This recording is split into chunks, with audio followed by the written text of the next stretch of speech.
etong video na to guys ay karugtong nga to nung video ko nung binaha nga kami at ngayon ko lang talaga to nagawan nga ng voice over at na-edit guys kasi nga sobrang busy ko din kasi nakalimutan ko nga to at pagtingin ko nga ngayon ay nakita ko nga tong video na to at sayang naman kapag hindi nga natin maipost. At ito nga yung itsura guys ng bahay nga namin kinabukasan nung humupa na nga yung tubig. Tignan nyo naman, nako, sobrang dumi, sobrang putik at kailangan talaga magdandahan ka nga dito sa paglakad dahil nga napakadulas talaga ng putik guys. Sobrang napakaaga nga yan guys at hindi pa nga kami nag-almusal at nagkape niyan. Eto diretso kagad kami dito sa bahay para nga maglinis. Buti na nga lang yung asawa ko ay hapon pa nga yung duty niya guys kaya natulungan niya ako nga dito sa paglilinis. Inanggal ko nga lang yung floor mat na yan guys at nilabahan ko nga yan kasi nga gagamitin namin yan doon sa itaas. Ilalagay nga namin yan doon sa itaas guys para nga mailipat nga namin itong TV. Gusto kasi namin mailipat ng pwesto itong TV para naman maiba naman yung ayos nga dito sa bahay. At ako nga dito sa labas guys pinupulot ko na muna yung mga basura na pumunta nga dito para hindi nga ako matagalan. At yung asawa ko naman pinababa ko na nga sa kanya yung gasol para makapagluto nga kami ng aming almusal dahil kasi sa mga oras na yan guys ay nagrereklamo na nga yung tiyan ko guys, naghanap na ng pagkain. At ayun, tuloy-tuloy nga lang ako dyan guys sa paglilinis. Yung asawa ko na yung pinaasikaso ko nga sa pagluluto ng aming agahan. Inauna ko na munang linisan guys dito nga sa may kusina para nga makaluto na nga yung asawa ko at para maayos ko na nga yung mga nakalagay nga dito. Mahugasan ko na nga rin yung mga kaldero kasi sobrang dumi na nga yan. Kala ko nga hindi na kami bahain ng ganito kasi nga mga ilang taon na din kami hindi binahan ng ganito guys, mga 3 taon na siguro. Pero hanggang akala lang pala yun, sharing.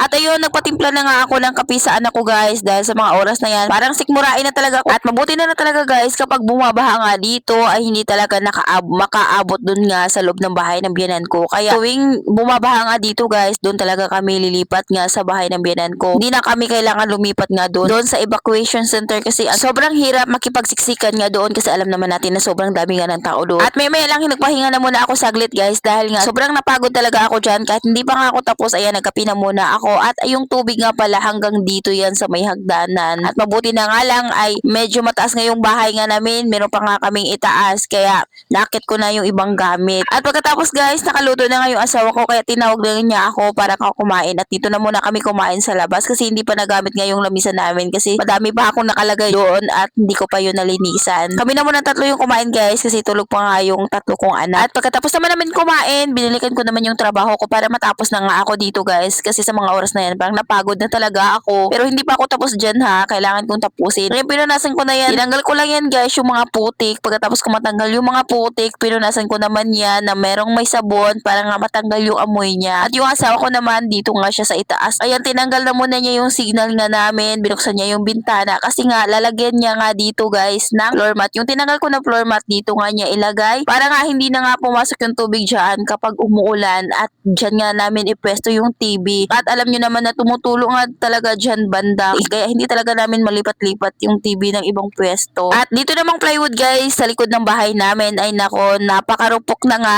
Malapit na nga itong matanggal. Ay nako kailangan talaga pag-ipunan to kasi nga ayan tingnan nyo na yung itsura. Natuklap na nga yan at baka pasukin na kami ng aswang charing. Naka-double walling naman yan sa loob. At tingnan nyo naman dito nga sa labas ng bahay. Ayan meron pang tubig. Kawawa talaga yung may-ari nga ng palay kasi tingnan nyo naman yung palay niya lubog na lubog talaga sa baha. At wag yung pansinin etong mga kalat nga dito sa itas guys dahil nga napakakalat talaga yan. Dahil nga nagligpit nga ako guys, nako inakit ko na lang talaga lahat. Hindi ko na nga nakuha mag-arrange